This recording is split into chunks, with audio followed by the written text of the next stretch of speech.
ನೀನು ಈ ಮನೆಯಲ್ಲಿ ಇರಬೇಕು ಅಷ್ಟೇ ತಾನೆ. ನಮ್ಗೆ ಯಾರ್ದು ಅಭ್ಯಂತರ ಇಲ್ಲ, ನೀನು ಈ ಮನೇಲಿ ಇರಮ್ಮ.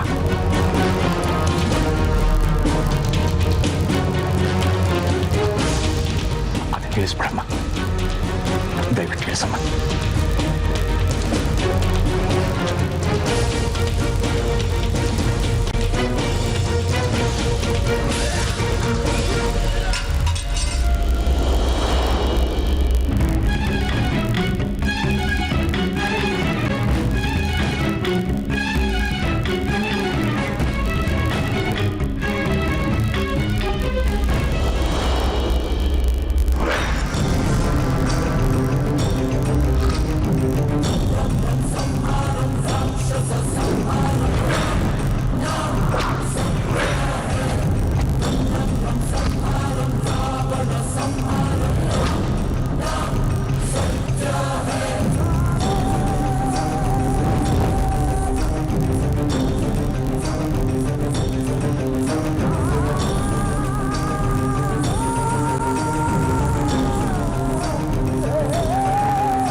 ಈ ವಿಷಯದಲ್ಲಿ ಯಾರು ಯಾವ ನಿರ್ಧಾರನೂ ತಗೊಳ್ಳೋದು ಬೇಕಾಗಿಲ್ಲ.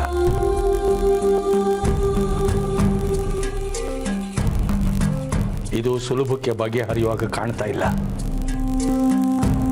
ಚಾರು ಹುಚ್ಚು ಹಠಕ್ಕೆ ಬಿದ್ದು ನಮ್ಮ ಮೇಲೆ ದ್ವೇಷ ಸಾಧಿಸ್ತಾ ಇದ್ದಾಳೆ ಅನ್ಸುತ್ತೆ.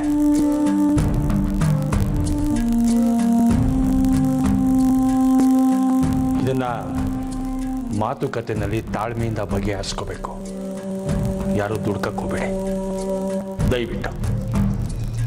ನನ್ನ ಮಾತು ಮೀರಿ ಯಾರು ಯಾವ ನಿರ್ಧಾರ ತಗೊಂಡ್ರೋ ಅದಕ್ಕೆ ಅವರೇ ಜವಾಬ್ದಾರರಾಗಬೇಕಾಗತ್ತೆ.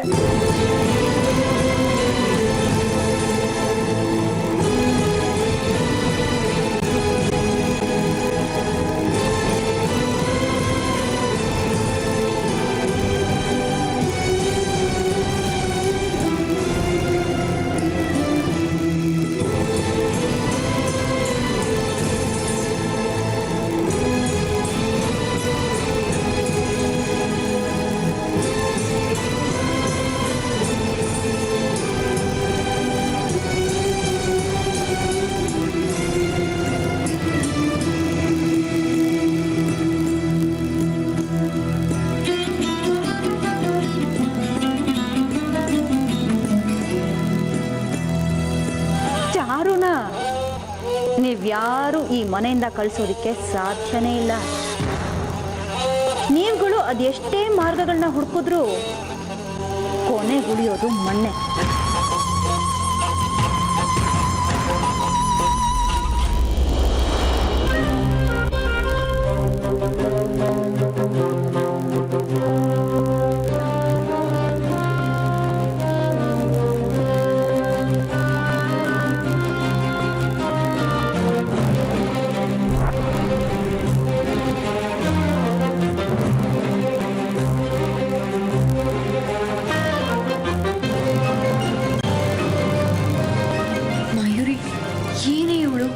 ಅಷ್ಟೊಂದು ಎಕ್ಸ್ಟ್ರೀಮ್ಸಿಗೆ ಹೋಗ್ಬಿಟ್ಟಿದ್ದಾಳೆ.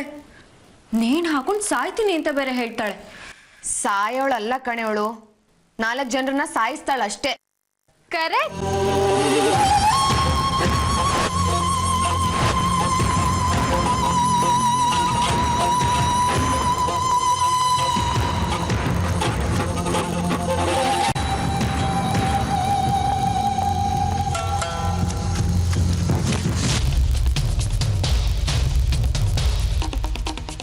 ನೀನ್ ಜಯಂತನ ಅರ್ಥ ಮಾಡ್ಕೊಂಡಿದ್ಯೋ ಇಲ್ವೋ ಅನ್ನೋದು ಗೊತ್ತಿಲ್ಲ, ನನ್ನನ್ನು ಮಾತ್ರ ಚೆನ್ನಾಗೇ ಅರ್ಥ ಮಾಡ್ಕೊಂಡಿದ್ಯಾ.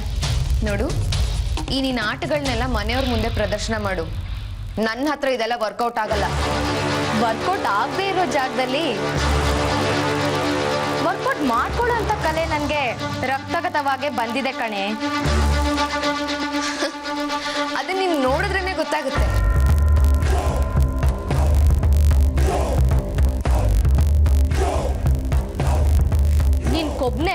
ಇನ್ನೊಂದು ಸ್ವಲ್ಪ ದಿನದಲ್ಲೇ ಕರಗಿಸ್ತೀನಿ ಕಣೆ. ನಿನಗೆ ತಾಕತ್ತಿದ್ರೆ ಅದನ್ನ ಮಾಡು ನೋಡೋಣ. ಮದ್ವೆ ಆಗ್ದೇನೆ ಸೊಸೆಯಾಗಿ ಬಂದಿರೋಳ್ ಕಣೆ ನಾನು. ನೀನ್ ನನ್ನ ತಾಕತ್ ಬಗ್ಗೆ ಮಾತಾಡ್ತೀಯ ಅಂದ್ರೆ ನೀನೆಂತ ಈಡಿಯೇಟ್ ಅಂತ ಗೊತ್ತಾಗತ್ತೆ. ಈಡಿಯೇಟ್ ಈಡಿಯೇಟ್ ನಾನಾ ನೀನಾ ಅನ್ನೋದು ಇನ್ನು ಸ್ವಲ್ಪ ದಿನದಲ್ಲೇ ಗೊತ್ತಾಗುತ್ತೆ.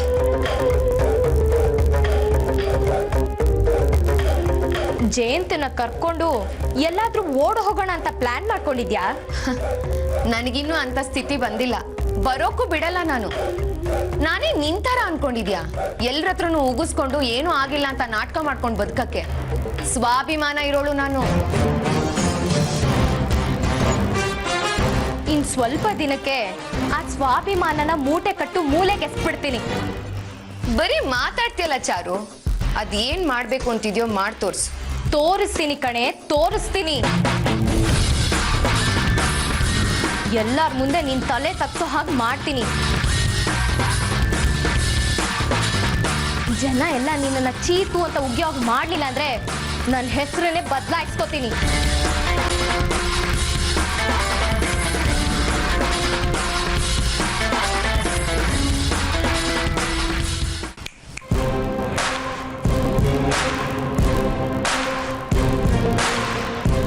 ಹೆಸರನ್ನ ಬದಲಾಯಿಸ್ಕೊಡೋದಕ್ಕೆ ರೆಡಿಯಾಗಿರು. ಬುಕ್ ಕಳಿಸ್ತೀನಿ, ಯಾವ್ದಾದ್ರು ಹೆಸರು ಇಷ್ಟ ಆದ್ರೆ ಸೆಲೆಕ್ಟ್ ಮಾಡಿಡು.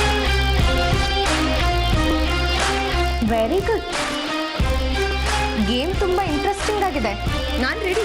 ನಾನು ಯಾವಾಗ್ಲೂ ರೆಡಿ.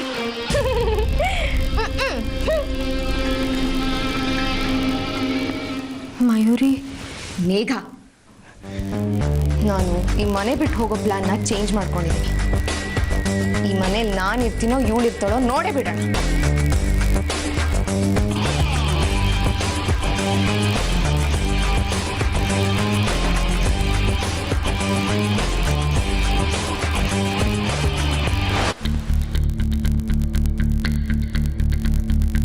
ನನ್ನನ್ನ ಮನೆಯಿಂದ ಹೊರಗೆ ಹಾಕಿದ್ರೆ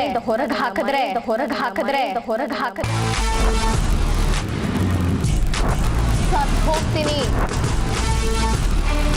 ನಾನ್ ಸತ್ ಕೂಡ್ಲೆ ಆ ಲೆಟರು ಕಮಿಷನರ್ ತಲುಪಿಸ್ತಾರೆ ನಮ್ಮ ಅಪ್ಪ ಅಮ್ಮ. ಅವಾಗ ನೀವೆಲ್ರೂ ಜೈಲ್ಗೆ ಹೋಗ್ತೀರಾ, ಅನ್ಭವಿಸ್ತೀರಾ ಅನ್ಭವಿಸ್ತೀರಾ ಅನ್ಭವಿಸ್ತೀರಾ ಅನ್ಭವಿಸ್ತೀರಾ. ಒಂದು ನಿಮಿಷ ಬೆಚ್ಚ ಬೀಳಿಸ್ಬಿಟ್ಲು. ಅಬ್ಬಬ್ಬಬ್ಬಬ್ಬಬ್ಬ, ಈ ಹುಡುಗಿ ಸಾಮಾನ್ಯದವಳಲ್ಲ. ಸ್ವಲ್ಪ ಮಾರಿದ್ರು ಇವಳು ಕುತ್ತಿಗೆಗೆ ಹಗ್ಗ ಹಾಕೊಳ್ಳೋದಲ್ಲ, ನನ್ನ ಕುತ್ತಿಗೆಗೆ ಹಾಕ್ಬಿಟ್ಟಿರೋಳು. ಇಲ್ಲಪ್ಪ ಇಲ್ಲ, ಇವಳ ಹತ್ರ ಸ್ವಲ್ಪ ಹುಷಾರಾಗೇ ಇರಬೇಕು.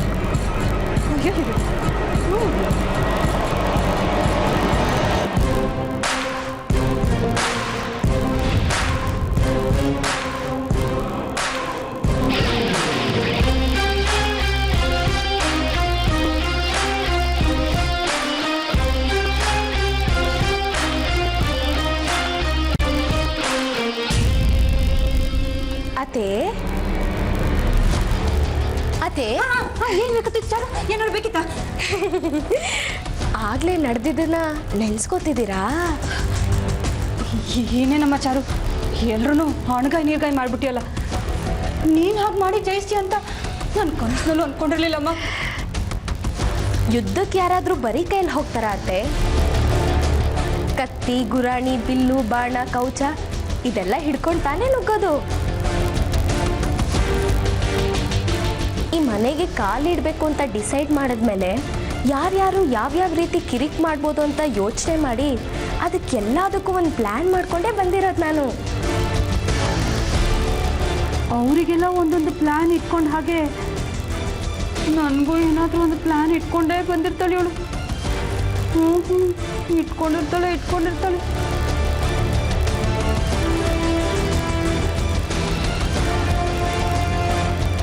ಅದೇ ಏನ್ ಯೋಚನೆ ಮಾಡ್ತಿದ್ದೀರಾ? ಏನಿಲ್ಲಮ್ಮ, ಅದೇ ಈ ಗಲಾಟೆಗಳೆಲ್ಲ ಇನ್ನು ಎಷ್ಟು ದೂರಕ್ಕೆ ಹೋಗಿ ನಿಲ್ಬಹುದು ಅಂತ ಯೋಚನೆ ಮಾಡ್ತಿದ್ದೆ ಅಷ್ಟೇ. ಈ ಚಾರು ಇರ್ಬೇಕಾದ್ರೆ ನೀವೇನು ಟೆನ್ಷನ್ ಮಾಡ್ಕೋಬೇಡಿ.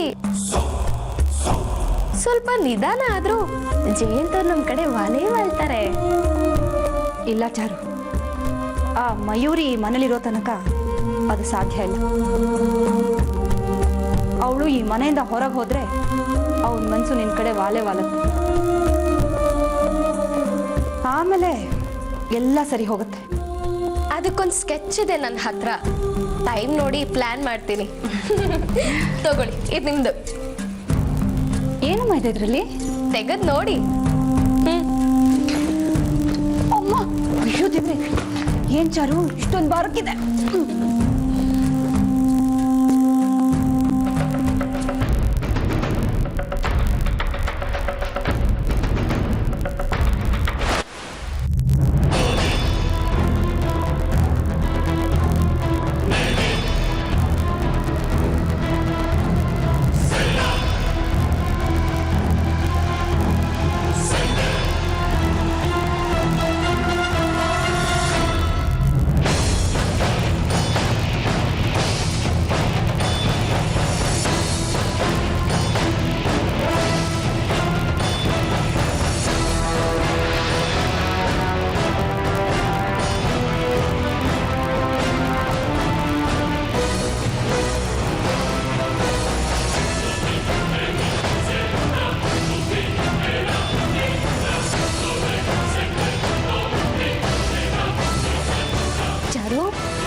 ಚಾರು, ಎಷ್ಟಮ್ಮ ದುಡ್ಡಿದೆ ಇದರಲ್ಲಿ? 1 ಕೋಟಿ ಅತ್ತೆ.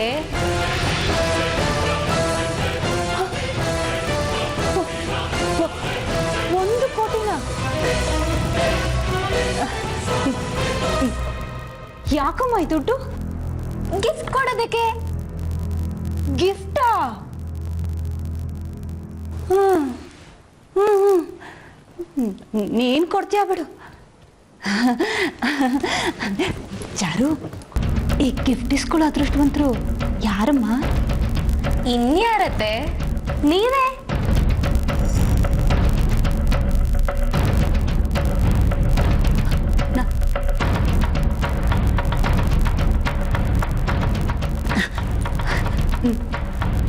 ನಾನಾ ಚಾರು?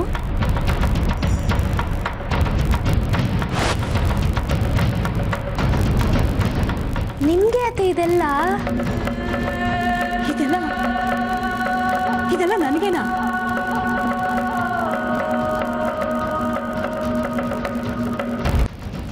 ಅಲ್ಲ ಚಾರು,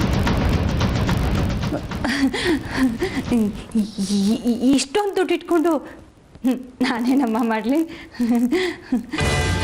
ಅದೇ ನೀವೊಂದ್ಸರಿ ಹೇಳಿದ್ರಿ ನನಗೆ, ನೀವು ಚಿಕ್ಕ ವಯಸ್ಸಿಂದ ಯಾವ್ಯಾವ ರೀತಿ ಕಷ್ಟಪಟ್ಟಿದ್ದೀರಾ ಅಂತ. ಅದೆಲ್ಲ ಕೇಳ್ದಾಗ್ಲಿಂದ ಒಂಥರ ಸಂಕಟ ಆಗ್ತಿತ್ತು ಅತ್ತೆ.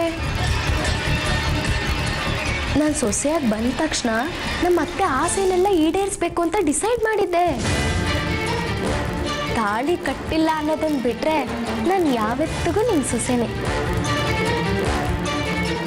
ಯೋಚನೆ ಮಾಡ್ಬೇಡ ಚಾರು, ಆದಷ್ಟು ಬೇಗ ಆ ಫ್ರೇಮಲ್ಲಿರೋ ತಾಳಿ ನಿನ್ನ ಕುತ್ತಿಗೆಗೆ ಬಂದು ಬೀಳತ್ತೆ. ಎಲ್ಲ ನಿಮ್ಮ ಆಶೀರ್ವಾದ ಅತ್ತೆ. ಇದನ್ನ ಎತ್ತಿಟ್ಕೊಳ್ಳಿ. ಚಾರು, ಇಷ್ಟೊಂದು ದುಡ್ಡು ನೋಡ್ತಾ ಇದ್ರೆ ಯಾಕೋ ನನ್ನೆದೆ ಟಗಡಗ ಅಂತ ಹೊಡ್ಕೋತಾ ಇದ್ದೆ. ಇಷ್ಟಕ್ಕೂ ಇಷ್ಟೊಂದು ದುಡ್ಡು ಇಟ್ಕೊಂಡು ನಾನು ಏನಮ್ಮ ಮಾಡಲಿ? ಅತ್ತೆ, ಒಡವೆ ತಗೊಳ್ಳಿ, ಸ್ಯಾರೀಸ್ ತಗೊಳ್ಳಿ, ಯಾವ್ದಾದ್ರು ಸೈಟ್ ಸಿಗ್ತಾ ಸೈಟ್ ತಗೊಳ್ಳಿ. ನಾನು ನಿಮ್ಮ ಜೊತೆ ನಿಂತು ನಿಮ್ಮ ಆಸೆನೆಲ್ಲ ಈಡೇರಿಸ್ತೀನಿ. ಆಯ್ತು ಚಾರು, ತುಂಬ ಥ್ಯಾಂಕ್ಸ್ ಅಮ್ಮ. ನೀನು ನನಗೆ ಸಿಕ್ಕಿದ್ದು ನನ್ನ ಅದೃಷ್ಟನೇ ಸರಿ. ನಿಮ್ಮನ್ನ ನಾನು ಅತ್ತೆಯಾಗಿ ಪಡೆದಿರೋದು ನನ್ನ ಅದೃಷ್ಟ ಅತ್ತೆ. ಈ ವಿಷಯ ಯಾರಿಗೂ ಗೊತ್ತಾಗಬಾರ್ದು. ಗೊತ್ತಾದ್ರೆ ಪ್ರಾಬ್ಲಮ್ ಆಗೋಗ್ಬಿಡುತ್ತೆ. ಹಾ, ಇಲ್ಲಮ್ಮ, ನನ್ನ ಪ್ರಾಣ ಹೋದ್ರು ಖಂಡಿತವಾಗ್ಲು ಈ ದುಡ್ಡಿನ ವಿಷಯನ ನಾನು ಯಾರ ಹತ್ರನೂ ಹೇಳಲ್ಲ. ಚಾರು, ಈ ದುಡ್ಡನ್ನ ನಾನು ಸೇಫಾಗಿ ಎತ್ತಿಟ್ಕೊಂಡ್ಬಿಡ್ತೀನಿ, ಸರಿನಾ? ಅತ್ತೆ, ಅದಕ್ಕೆ ಮುಂಚೆ ಒಂದು ಫೋಟೋ ತೆಕ್ಕೊಂಡ್ಬಿಡ್ತೀನಿ. ಅಯ್ಯೋ ಚಾರು, ದುಡ್ಡಿನ ಫೋಟೋ ಎಲ್ಲ ತೆಗಿಬಾರ್ದಮ್ಮ, ಲಕ್ಷ್ಮಿಗೆ ದೃಷ್ಟಿ ಆಗ್ಬಿಡುತ್ತೆ. ಹಾಂ ಅದೇ ದುಡ್ಡಿನ ಫೋಟೋ ಅಲ್ಲ, ಮತ್ತೆ ನಿಮ್ಮ ಫೋಟೋ. ನನ್ನ ಫೋಟೋ ಯಾಕಮ್ಮ? ನಿಮ್ಮ ಮುತ್ತಲ್ಲಿರೋ ಈ ಸಂತೋಷನ ಆಗಾಗ ನೋಡ್ತಾ ಇರ್ಬೋದು ಅಂತ. ಅಯ್ಯೋ ನನ್ನ ಬಂಗಾರ. ಸರಿ ಸರಿ ತೆಗಿ.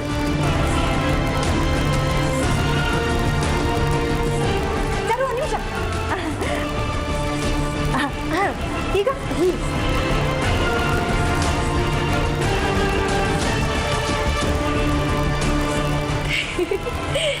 ಅದೇ ಆ ಬ್ಯಾಗ್ನ ನಿಮ್ಮ ತೊಡೆ ಮೇಲೆ ಇಟ್ಕೊಳ್ಳಿ. ಹಾಂ ಸರಿ.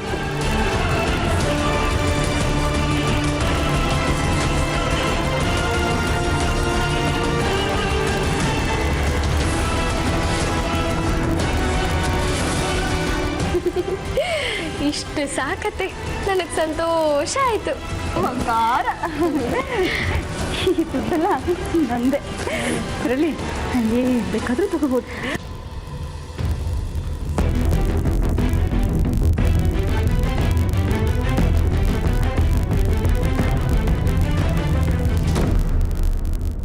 ಮೀನಾಕ್ಷಿ ಮಠ.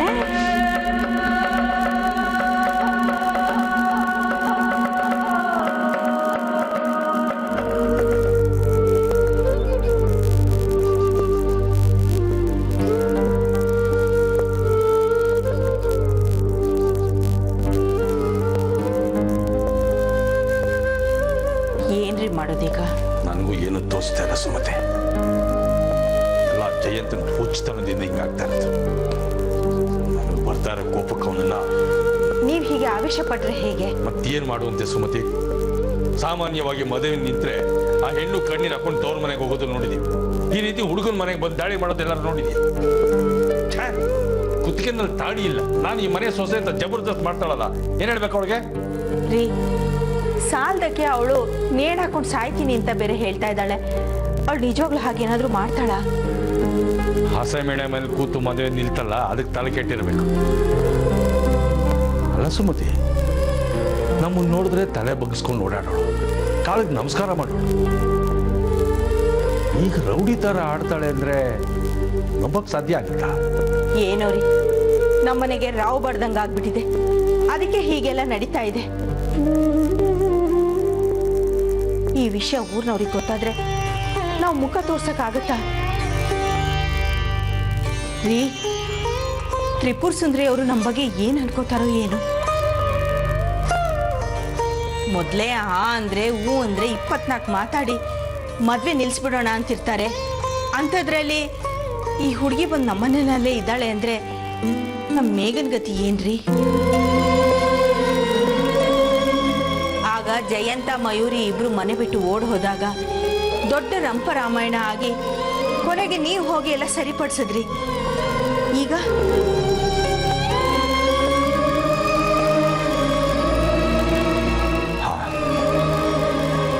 ಈ ರಗಡೆಯಿಂದ ಮೇಘನ ಭವಿಷ್ಯ ಏನಾದರೂ ಇಲ್ಲ, ಹಾಳಾಗೋಗೋದಕ್ಕೆ ಬಿಡಬಾರ್ದು.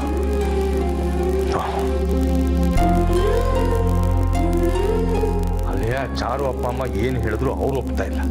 ನಮ್ಮ ಮನೆಯಲ್ಲಿ ಈ ಹುಡುಗಿ ಕೇಳ್ತಾ ಇದ್ದಾರೆ. ಹಾಗೆ ಅಂತ ನಾವು ಸುಮ್ಮನೆ ಇರಕ್ಕಾಗತ್ತಾ? ಏನಾದ್ರೂ ಮಾಡ್ಬೇಕು. ಪೊಲೀಸ್ ಕಂಪ್ಲೇಂಟ್ ಕೊಟ್ರೆ ಅವರಾದ್ರೂ ಏನಾದ್ರೂ ಮಾಡ್ತಾರೆ ಅಲ್ವಾ? ಕರೆಕ್ಟ್ ಸುಮತಿ, ಅವರಿಂದ ಮಾತ್ರ ಚಾರುನ ಈ ಮನೆಯಿಂದ ಆಚೆ ಹಾಕೋದಕ್ಕೆ ಸಾಧ್ಯ. ಹಾಗಾದ್ರೆ ತಕ್ಷಣ ಹೋಗಿ ಕಂಪ್ಲೇಂಟ್ ಕೊಟ್ಬಿಡಿ. ಬೇಡ ಸುಮತಿ, ಅವಸರ ಮಾಡೋದು ಬೇಡ. ಪೊಲೀಸ್ನವ್ರು ಮನೆಗೆ ಬಂದರೆ ಚೆನ್ನಾಗಿರಲ್ಲ. ನನ್ನ ಫ್ರೆಂಡ್ ಒಬ್ಬ ಇನ್ಸ್ಪೆಕ್ಟರ್ ನಾರಾಯಣ ಅಂತಿದ್ದಾನಲ್ಲ. ಆದ್ರೆ ಅವ್ರು ಈ ಏರಿಯಾದವ್ರು ಅಲ್ವಲ್ಲ? ಯಾವ ಏರಿಯಾ ಆದ್ರೇನು ಪೊಲೀಸ್ನವರೇ ತಾನೆ. ಅವ್ನಿಗೆ ಹೇಳಿ ಪೊಲೀಸ್ನವರು ಮನೆ ಹತ್ರ ಬರದೇ ಇರೋ ಹಾಗೆ ಇದಕ್ಕೇನಾರ ವ್ಯವಸ್ಥೆ ಮಾಡೋಕ್ಕಾಗತ್ತಾ ಅಂತ ವಿಚಾರಿಸ್ತೀನಿ. ಹಾಗಾದ್ರೆ ತಕ್ಷಣ ನೋಡ್ರಿ.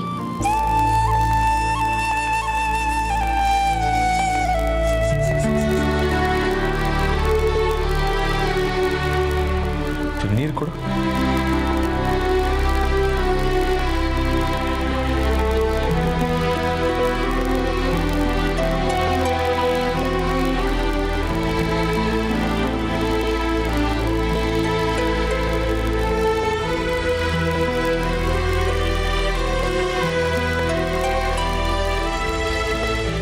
ಏನಾಯ್ತು? ಫೋನ್ ರಿಸೀವ್ ಮಾಡ್ತಿಲ್ಲ. ನಮಗೋಸ್ಕರ ಯಾರು ಎದ್ದಿರ್ತಾರೆ? ಎಲ್ಲ ನಮ್ಮನೆ ಅವರ.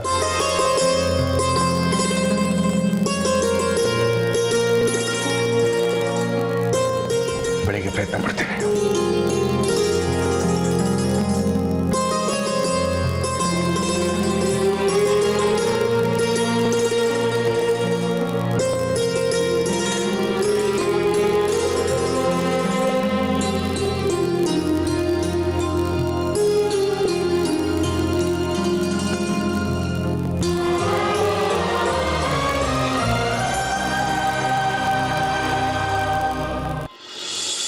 ನೀ ತೊರೆದ ಘಳಿಗೆಯಲಿ